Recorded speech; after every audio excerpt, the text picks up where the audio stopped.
Este é mais um caso clínico super interessante sobre a hanseníase. Eu vou abordar durante a apresentação diagnóstico da doença, testes clínicos, exames complementares, falar um pouquinho do tratamento e do acompanhamento de uma paciente. Então vamos lá. Resolvendo o caso clínico, uma forma de aprender a hanseníase. Este é o caso clínico número 4 que estou apresentando aqui no canal. Trata-se de uma mulher de 64 anos, cuja queixa era formigamento no membro superior esquerdo. Essa mulher era previamente saudável e estava há 6 horas na sala de urgência de um hospital terciário aqui de Ribeirão Preto, com suspeita de infarto agudo do miocárdio, infarto do coração. Nas 12 horas anterior, ela havia permanecido na sala vermelha da UPA de Ribeirão Preto. Ou seja, ela ficou 12 horas na UPA com suspeita de infarto, encaminharam ela para o hospital terciário com suspeita de infarto e ela ficou mais 6 horas. Na UPA e no hospital foram realizados diversos exames de sangue e também de eletrocardiograma. Ela foi seriada. As enzimas CPK, CKMB e troponina foram feitas várias vezes e todos os resultados foram normais. E o eletrocardiograma da paciente também não mostrou nenhum sinal sugestivo, nenhum indício de infarto agudo do miocárdio. Durante toda a permanência no atendimento, tanto da UPA quanto da sala de urgência do Hospital Terciário aqui de Ribeirão Preto, a paciente não teve nenhum episódio de dor torácica. Isso já está estranho, você não concorda? Eu cheguei no plantão às 19 horas para assumir o plantão. Eu estava fazendo doutorado na época e fazia plantão de urgência e emergência como clínico. E o médico que me passou o plantão falou o seguinte: Fred, você precisa liberar essa paciente, porque todos os exames dela estavam normais e ela já havia permanecido o tempo necessário de observação. Este era um dos eletros que a mulher fez durante a permanência. Vocês podem observar que o eletro está em ritmo sinusal, não tem alteração de supra nem de infra de ST. Então, essa não tem apiculamento de onda T e várias outras alterações que poderiam sugerir uma síndrome coronariana. Lógico, pode haver infarto sem supra, infarto sem infra. Mas muito estranho, uma paciente que não teve dor torácica em 18 horas de observação e cujas enzimas cardíacas estavam todas normais. E qual que seria a conduta correta minha? Eu parava por aqui, simplesmente dava alta para essa paciente com encaminhamento para o ambulatório de cardiologia para seguir investigando ambulatorialmente o quadro anginoso dessa paciente, o quadro de possível dor torácica? O que que eu resolvi? Eu, não satisfeito, eu fui rever a história da paciente. Uma mulher previamente saudável, com suspeita de infarto, muito estranho aquilo, sem dor torácica, com os exames todos normais. E o que essa paciente contava era que há 5 meses, 5 meses, ela apresentava formigamento e dormência no braço esquerdo. E nos últimos 7 dias, ela passou a apresentar piora desse formigamento, piora dessa dormência e também uma dor tipo choque elétrico correndo o braço esquerdo. A mulher tinha formigamento e dormência há 5 meses e há uma semana, possivelmente uma neurite no braço esquerdo dela, por causa de uma dor tipo choque elétrico. Ela procurou a UPA e lá na UPA suspeitaram de infarto e começou toda a saga da paciente. E ela contou que nos últimos 5 meses ela havia passado na atenção básica, no postinho de saúde, mais de uma vez e ninguém tinha valorizado essas queixas. Essa paciente falou que tinha a sensação de formiguinhas andando na sua mão. Ela falou que tinha muita dor no membro superior esquerdo e também falou que ela tinha um choque elétrico muito intenso. Essas imagens são imagens representando esses sintomas de neuropatia periférica que a paciente tinha. Será mesmo que isso era síndrome coronariana aguda? Será que esses sintomas de neuropatia corresponderam a um quadro anginoso? E o exame físico dessa paciente? Eu fiz pressão arterial normal, ausculta cardiorrespiratória normal, as bulhas cardíacas normais, essa paciente não tinha arritmia, não tinha sopro cardíaco. E quando eu fui avaliar ela, veja só o que eu observei. Ó, ela tem então aqui, ó, muita dor da Eu população fui fazer pulmonar a no túnel. palpação do nervo ulnar no Relaxa o braço, túnel relaxa o braço e um no pouquinho. pré-túnel. Olha Eu que eu vou pedindo para curar ela aqui. relaxar o Muito. braço e Ela perceba. tem um estressamento muito grande. O que que a senhora está sentindo aqui? Dor. Eu Tem identifiquei choque na mão? espessamento, Dá. E ela Relaxa, tinha muita dor à relaxa bem o palpação braço. Eu sei do que se incomoda, nervo ó. ulnar esquerdo. Isso não é Doendo infarto, muito? Então, isso é neurite, espessamento, dor e choque, com perda de função do nervo, seja uma perda de função sensitiva, ó, seja uma tem perda de função motora. muita dor. Isso é Tá neurite, no isso não túnel. tem nada a ver com infarto. Relaxa o braço, Então relaxa o vamos lá, braço. só para você ver Depois que novamente. for para a região do pré-túnel, Eu palpando o eu tenho nervo um ulnar, espessamento muito ali grande. entre o Como você vai estar maléolo, sentindo perdão, aqui? entre o epicôndilo medial e o Tem choque olecrano. na mão? O nervo ulnar passa naquele Acima trajeto. aqui. Ó, relaxa bem o braço. Eu sei que se E incomoda, olha o ó. pulo que ela dá da cama. Ela pulava da cama. Tá doendo E muito? se Então, você escutar com atenção, você vai escutar o barulhinho da sala de urgência, do monitor cardíaco que estava apitando. E aí, eu parava por aqui? O que que eu tinha que fazer com essa paciente? Não, não é, realmente não é infarto. Vamos dar alta para essa paciente? Não satisfeito, eu apliquei nela o QSH, Questionário de Suspeição de Hanseníase. Esse questionário foi um dos resultados da minha tese de doutorado. Ele aborda 14 perguntas simples com os principais sinais e sintomas da hanseníase. O QSH ele foi criado com o objetivo de ajudar no diagnóstico precoce de novos casos de hanseníase. O QSH ele foi premiado pelo Ministério da Saúde como uma experiência exitosa em hanseníase, por seus dois valores. Primeiro valor, ele revive os sinais e sintomas na cabeça dos profissionais de saúde e também dos pacientes. E o segundo valor dele é o rastreio de casos novos. Pessoas que têm assinalado alguma dessas questões e são avaliadas, a gente consegue ter uma capacidade de diagnosticar muito alta. Ele tem um valor para screening populacional.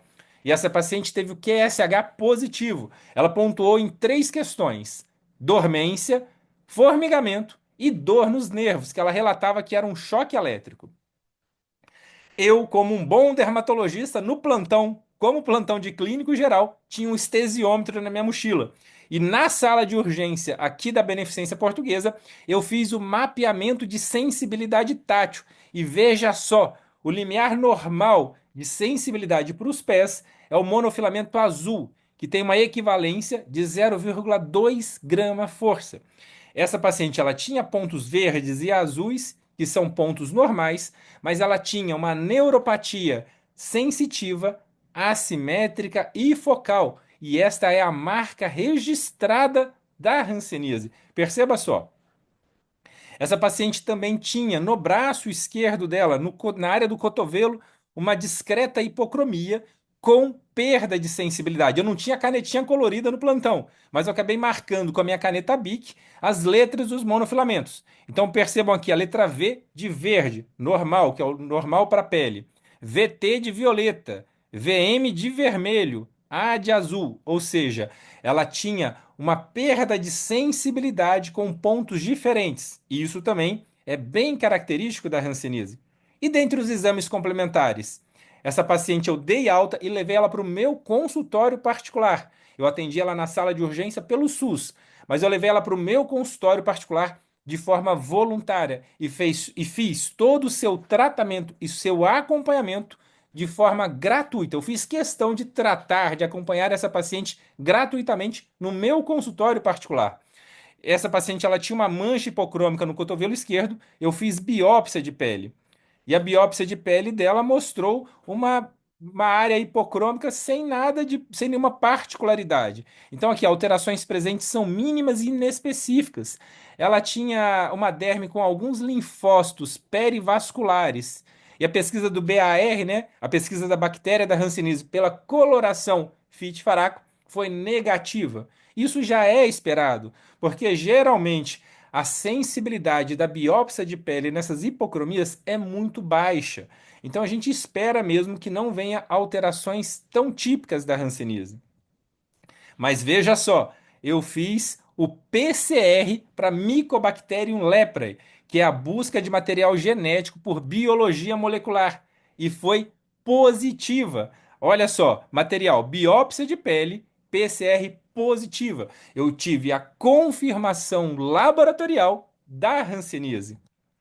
Fiz no consultório o ultrassom de nervos periféricos dessa mulher. E o nervo ulnar esquerdo apresentava uma área seccional aumentada, ela tinha espessamento do nervo ulnar esquerdo.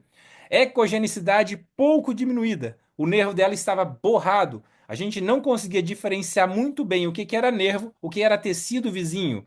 Então ela tinha esse borramento do nervo, perda do padrão fascicular habitual. Ou seja, o nervo da paciente a gente vê um padrão de colmeia e o nervo ulnar esquerdo dela estava com esse padrão totalmente alterado.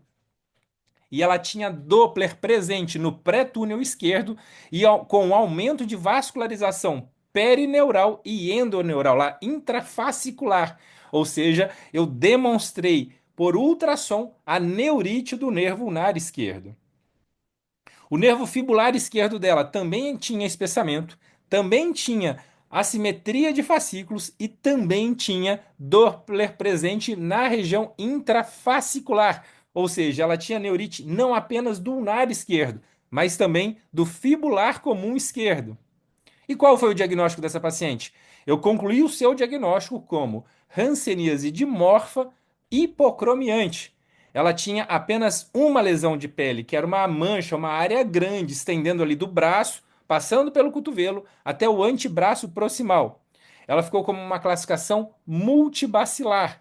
Hanseníase dimorfa é multibacilar. Apesar de ter uma única lesão de pele, a gente tem que considerar o tamanho dessa lesão, o tamanho da área de perda de sensibilidade, as bordas irregulares.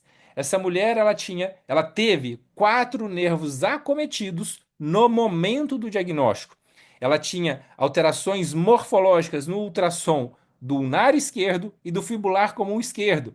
E os tibiais posteriores estavam com perda de sensibilidade. Lembra aquela perda, aquela alteração da estesiometria na região plantar da mulher? A região plantar, ela é inervada por vários ramos dos nervos tibiais. Então, com todas aquelas alterações, ela tinha comprometimento dos tibiais. Por isso, 4 nervos alterados. E o grau de incapacidade no diagnóstico, no momento do diagnóstico, grau 1. Essa é a ficha de notificação do Sinan.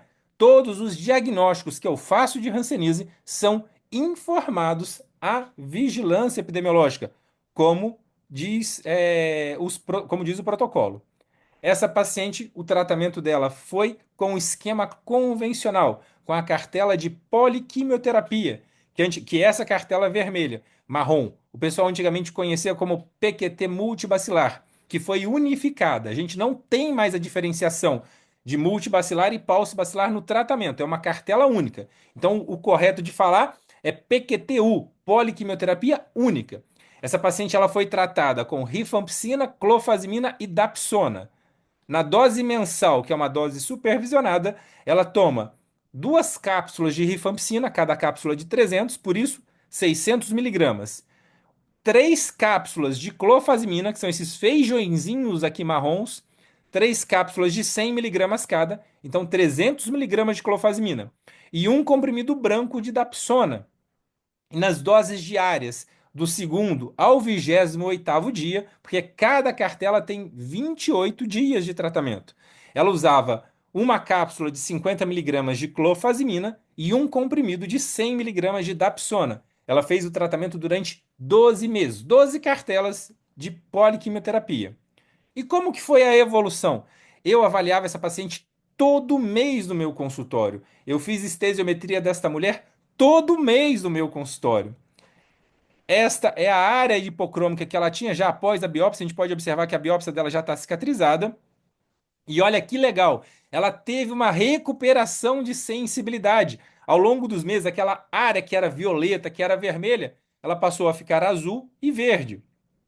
Aqui já um pouquinho mais para frente, no segundo, terceiro mês, a área hipocrômica, ela diminuiu e ficou toda verde, ou seja, ela tinha uma perda de sensibilidade, ela só reconhecia pontos de monofilamento vermelho. Eu precisava fazer 4 gramas de força para ela reconhecer o toque do monofilamento. Aqui, nesse momento do tratamento, ela já reconhecia 0,07 gramas força. Ou seja, a sensibilidade dela tinha melhorado de forma objetiva, mensurada de forma objetiva, mais de 40 vezes. Veja que fantástico! Olha só o poder dos antibióticos no tratamento da hanseníase, desde que seja feito de forma correta. Não é só tomar esses antibióticos. Eu preciso acompanhar, eu preciso monitorar, eu preciso orientar os efeitos adversos, os eventos adversos dos antibióticos.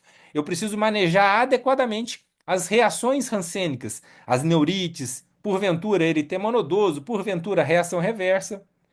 Então aqui é mostrando a recuperação da sensibilidade dela. Ela voltou a sentir o verde no cotovelo, no braço inteirinho. E aqui era como que era no começo e a evolução. Então perceba que ela tinha uma hipocromia grande aqui no cotovelo esquerdo dela. Aqui é a área que ela sentia só o monofilamento vermelho, onde ela sentia só o monofilamento violeta, aqui nessa tela letra B aqui. Distal o azul e proximal o verde. Na letra C, no momento C aqui do tratamento, ela já reconhecia o azul e o verde, e no momento D, essa paciente teve normalização da sensibilidade do seu cotovelo. Lembre, essa mulher chegou no hospital com suspeita de infarto e eu diagnostiquei ela com hanseníase, com neurite do ulnar esquerdo e também do fibular esquerdo. Aqui já é essa paciente no final do tratamento com recuperação total da sensibilidade. Eu faço um mapeamento de sensibilidade mensal e eu gosto de mostrar para o paciente. Olha como era no momento do diagnóstico, na sala de urgência, com uma neuropatia sensitiva, assimétrica e focal. Pontos diferentes de um lado e do outro e pontos diferentes no mesmo pé. E veja só, no final de 12 meses de tratamento, como o pé dela ficou praticamente todo verde e azul, que é o normal para os pés. Aqui é uma tabelinha com a quantidade de pontos alterados. Essa paciente tinha 10 pontos alterados no momento do diagnóstico e no final do tratamento, 2 pontos alterados. Ela teve uma recuperação de 80%, mensurado de forma objetiva, de pontos alterados. Veja que fantástico! Isso é hanseníase, isso é tratamento correto da hanseníase. Isso é a demonstração da cura clínica. Ah, Fred, mas ela chegou com dor lá. E a dor dela melhorou? Vamos ver se a dor dela melhorou? Isso aqui é na sala de urgência, presta atenção. Ó, ela tem então aqui, ó, Tá escutando o muita barulhinho aproximação do do nariz. monitor cardíaco? Relaxa o braço um pouquinho. Relaxa o braço um Na hora que pouquinho. for para a região do pré-túnel, ela tem um espessamento muito grande. O que Veja ela está ela sentindo aqui? pulando na cama. Da dor? Tem choque na mão? Dá. Tem Dá choque na choque? mão? Ela fala, dá. Ó, relaxa bem o braço, eu sei que se incomoda, ó. Isso, ó. Tá doendo muito? Dói. Tá bom. Viu o sofrimento dessa mulher. E aqui já é no meu consultório, no sexto mês de tratamento. Ela está sentada na cadeira do meu consultório e eu tô metendo o dedo, apertando ali o nervo ulnar esquerdo. Cadê a dor que ela tinha?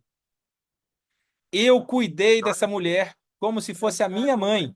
Eu curei essa mulher. Veja que fantástico. Aqui, tá dando um choque igual dava antes? Não, tá dando choque, mas Dá um não. desconforto, mas não tinha Mesmo aquela assim, dor antes, insuportável que ela tinha no momento do diagnóstico. Ou seja, ela teve cura da neurite do ulnar esquerdo, ela teve cura clínica e ela teve cura microbiológica. O tratamento adequado dessa mulher fez com que ela curasse, exterminasse todas as suas bactérias. E aí, Fred, você parou por aí? Não. Eu fiz no meu consultório toda a investigação de comunicantes. Eu investiguei toda a família dessa mulher. Essa mulher era divorciada, mas tinha um bom relacionamento com seu ex-esposo. Ela tinha um casal de filhos, uma menina de 39 anos e um filho de 42 anos. A sua filha de 39 anos era divorciada e tinha dois filhos, ou seja, a paciente tinha dois netos. E o seu filho de 42 anos estava no terceiro casamento. Ele havia sido casado com uma mulher de 40 anos, teve um filho de 22. Havia sido casado com uma outra mulher de 42 anos, teve um filho de 12. E ele estava casado no momento da avaliação com uma terceira mulher de 38 anos e tinha uma criança de 2 anos. Eu avaliei todos esses que estão com a linha preenchida. Esses quadriculados aqui que tem tracejado foram os três únicos que não foram avaliados. E de todos esses, o seu ex-esposo e o seu filho tinham queixas de neuropatia. Esse neurônio que eu coloquei são os comunicantes que tinham sintomas neurológicos da hanseníase. Formigamento, dormência, cãibra, dor, eles tiveram sintomas de neuropatia. E só para lembrar, a paciente fez o ultrassom, a paciente tinha neuropatia e a paciente teve o PCR positivo, ou seja, ela teve a busca de material genético positivo para a bactéria da hanseníase. E o que eu fiz nesses indivíduos aqui, nesses comunicantes? Eu dei a BCG? Nesses que tinham neuropatia? Não. Eu fiz uma investigação criteriosa. Eu avaliei clinicamente e fiz ultrassom de nervos nesses comunicantes que tinham queixas de neuropatia. E veja só, os dois testaram positivo para hanseníase. Eu fiz o PCR do raspado dérmico nesses dois comunicantes e foi positivo para Mycobacterium leprae. O restante da família que foi avaliado tiveram o anti-PGL1, o exame de sangue específico para hanseníase negativo, não tinham sintomas de neuropatia, o exame dermatoneurológico foi normal e eu recomendei, portanto, a vacina BCG. Esse desenho da agulha da seringa aqui são todos os comunicantes que, após uma avaliação criteriosa, tiveram o diagnóstico clínico da hanseníase descartado. Essa paciente ela foi atendida por mim no ano de 2020, se eu não me engano, 2019 ou 2020. Nesse ano não tinha ainda o teste rápido para hanseníase disponível, mas eu fiz em todos eles o exame de sangue anti-PGL1. E eu concluí, além da minha paciente caso índice, o seu ex-esposo e o seu filho de 42 anos também com hanseníase. E adivinhe só, eu fiz todo o tratamento do seu filho e do seu ex-esposo também gratuitamente no meu consultório. Como considerações finais deste caso incrível, vamos lá. Deve-se sempre investigar de forma criteriosa sintomas de neuropatia. Não são todos com sintomas de neuropatia que vão ter a hanseníase, mas todos com qualquer um desses sintomas merecem uma investigação criteriosa. Importante o conhecimento dos testes clínicos, teste da histamina, avaliação das sensibilidades, tátil, térmica, dolorosa, estesiometria. Devemos também avaliar a disponibilidade e saber interpretar os exames complementares. O exame de sangue da hanseníase, o anti-PGL1, seja por sorologia, que atualmente está disponível apenas para pesquisa, ou em poucos centros de referência. Em Ribeirão Preto, a gente tem na USP de Ribeirão Preto e é possível fazer esse exame particular lá na USP. E também hoje em dia nós temos a facilidade do teste rápido para hanseníase. O exame de sangue, ele é muito valioso no rastreio populacional e é importante que o profissional saiba interpretar o resultado. Ele é uma peça do quebra-cabeça. Ultrassom de nervos periféricos, eletroneuromiografia, baciloscopia, biópsia de pele, PCR, que é a busca do material biológico. A gente tem que avaliar a disponibilidade desses exames. Não é sempre que a gente vai ter acesso a esses exames. E não se esqueça nunca, investigar de forma detalhada os comunicantes. Isso é importantíssimo para a quebra da cadeia de transmissão e para controle real da hanseníase. Então a gente finaliza esse caso com essa foto, com esse desenho que eu fiz dos números da hanseníase. De um lado, os dados oficiais divulgados pelo Ministério da Saúde. E do outro lado, a realidade da hanseníase. A gente vê que oficialmente o número de casos de hanseníase vem caindo ao longo dos anos. Mas a realidade do campo é totalmente diferente. O número real de casos de hanseníase é muito maior do que os dados divulgados. O problema não é a falta de notificação. Os dados oficiais são baseados em notificações de hanseníase. O grande problema é a falta de diagnóstico. Existem diversos estudos demonstrando endemia oculta de hanseníase em todo o Brasil. Então eu faço a pergunta: e você que está aí sofrendo com problema nos seus nervos, está esperando o que para investigar a hanseníase de forma criteriosa? E venha tirar suas dúvidas comigo. Aqui estão todas as minhas redes sociais, o meu e-mail, o meu ID do currículo Lattes, o meu Twitter, que é agora o X, né, o X, o TikTok, o Facebook, o Instagram, o YouTube. Inscreva-se aqui no canal, convide seus amigos, mande este vídeo para todo mundo da família, os grupos de trabalho, de família. Vamos multiplicar o conhecimento e a conscientização sobre a hanseníase. O meu propósito aqui é ajudar o maior número de pessoas. Muito obrigado e até o próximo.